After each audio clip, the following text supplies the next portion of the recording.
Welcome to Encanto, a movie about this family called the Madrigals who receive spiritual abilities from the demons they are unknowingly worshipping. So the movie begins in prime Hispanic territory where Mama and Papa Madrigal, their 3 children and some oppressed individuals are walking through the jungle looking for a better life. But then they get confronted by the people that are chasing them. So Papa Madrigal goes up and he does like this. Like, what the fuck did you expect that was going to happen from doing that? Like, so did you think you were not going to die? Like, anyhow, bro gets promoted from patriarch to ancestor.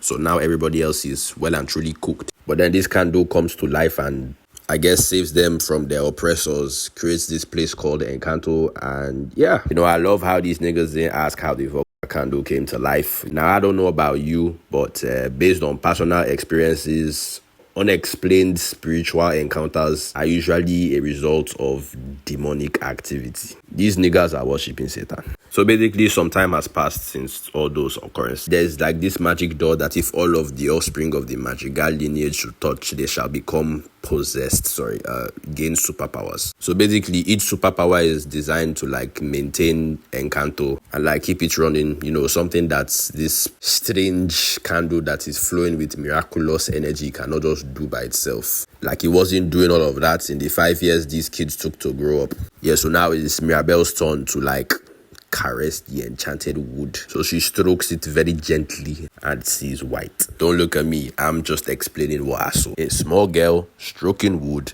and seeing white. So time skip to the present and Mirabel is telling us about, all the Madrigals and their superpowers. So this is Auntie Madrigal and her superpower is to control the weather with her emotions. Why the fuck would they give such an ability to a woman of all people? Like, just imagine the category 5 hurricanes these niggas must be enjoying every time this girl is on her period. And women can be very emotionally unstable creatures. Now, I just feel sorry for the common populace of Encanto. These niggas must be enjoying like 5 tropical storms a week. So next up is Bruno. Bruno is a prophet whose prophecies are received under very specific sandy situations.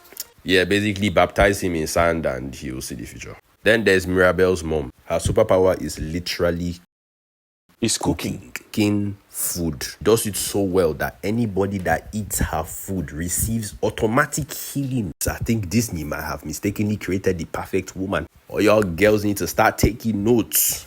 It's just unfortunate this Don Corleone looking ass nigga got to her first. Yeah, you better watch your back, little bro. Guys like me won't hesitate to take that woman off your hands. So we then proceed to Mirabel's cousin, Dolores. Power is being a snitch. And it's very sad because she can hear everything within like a 20-mile radius. She don't let them catch you in the wrong neighborhood.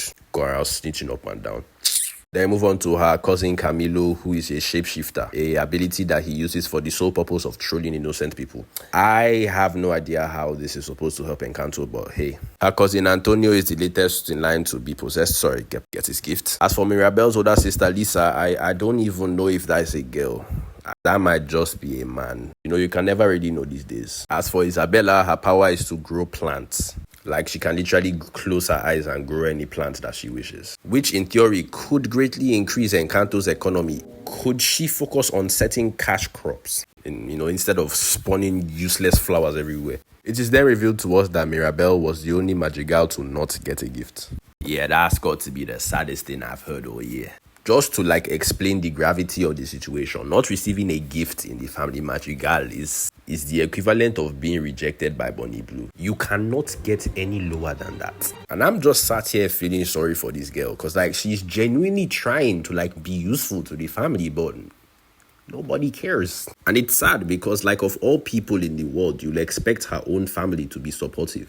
Yeah, Abuela, you cannot talk. You are as powerless as Mirabel. In fact, she's more powerful than you. Better shut up your mouth. So anyhow, Mirabel goes to her room to go and encourage her cousin Antonio. And the small boy is scared because today is his anointing ceremony and he doesn't want to be powerless like Mirabel. So she encourages him and the guy goes for his anointments. And this time he actually gets a power, so everybody is relieved and happy because the last one gets a B. But basically his powers is to speak with animals. Once again, I don't know how this is supposed to help Encanto. So everybody is partying and having a good time. and they take a family picture without Mirabel. Like, not a soul remember to ask where is Mirabel before taking the photo. Like, that's crazy. But basically, yeah, Mirabel is depressed and she sings a whole musical score about it. Then the house begins to break apart and she goes upstairs to warn everybody. But when everybody comes, the house goes back to normal. Can't like Casita be playing mind games, setting people up for no damn reason, as if her night could not get any worse. You could have just stayed broken. So she goes back at night to investigate, but then we see Abuela gunning to a portrait of her late husband. That's what a lack of action in 50 years does to a person is crazy. But get this. Abuela is aware. She has been aware this entire time that the house is breaking, yet she threw Mirabel under the bus last night. I am increasingly growing to hate this old woman. So next day, Mirabel goes to explore what is wrong with the magic, and then she goes to the snitch who tells her to ask her older sister about it, the strong one. And after a whole last musical score, she admits that the exact same time when Mirabel complained about seeing cracks in Casita, she felt her power draining. So you mean to tell me like multiple people knew something was wrong, yet not a soul sided with Mirabel, and she just looked like a fufu? So Luisa tells Mirabel to go and inquire of Bruno, since before he left the house, he had a vision about the house being destroyed. So Mirabel goes to Bruno's room to retrieve the vision, and then she comes back and begins to ask questions about Bruno. But apparently, because Bruno used to prophesy bad things and the bad things will happen, I don't know how the hell he was supposed to do anything about that. Like, his power is seeing the future. He's just telling you what he sees. Anyhow, because everybody hates him, and basically the guy just disappeared one day, and now we don't talk about him. So Mirabel assembles the prophecy and sees that the house breaking has something to do with her. She doesn't know yet, but she tells her dad about it, and her cousin overhears their conversation. She then proceeds to snitch to the whole family. Don't know why the whole family couldn't be just calm about this, but anyhow, once again, Mirabel gets blamed for doing absolutely nothing.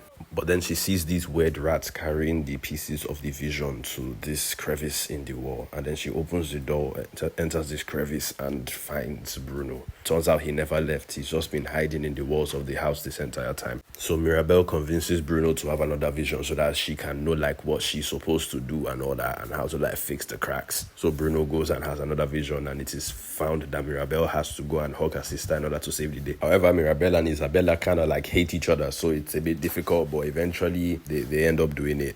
And the candle is hidden. Mirabel is actually carrying the team right now just for this. And they were so close to that. There is an Arsenal level bottling. Anyhow, the house breaks apart and now they are homeless. Are you happy? Furthermore, everybody has lost their powers because the candle is useless now. But eventually, Abuela and Mirabel make up. They accept Bruno back into the family and they decide to rebuild the house with the help of all the other villagers. And eventually, the house becomes repossessed. You saw what I did there? And it is later revealed that Mirabel's gift this entire time was to keep the family together. So what do we learn from this movie? We have to be careful. You have to be careful. All these demons. Also, don't forget to drop your questions for the Q&A. One person can ask multiple questions. It's allowed.